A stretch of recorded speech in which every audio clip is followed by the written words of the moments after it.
Let's create this easy glam makeup look step by step that you can wear for any party or wedding.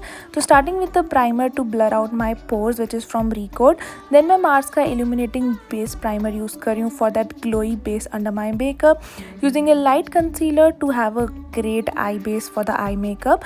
Then starting with a brown eyeshadow for the outer eyes. उसके बाद हम एक pink shade लेंगे for the inner corners to match with the sari and outfit.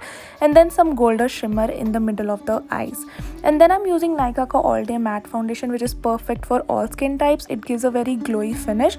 Then I'm using Loreal ka concealer to highlight my under eyes and around the nose, and this is really good to blend out and बिल्कुल भी crease नहीं होता है.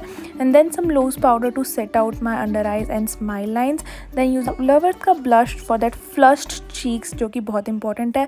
Some highlighter and then my favorite mascara, which is from Loreal.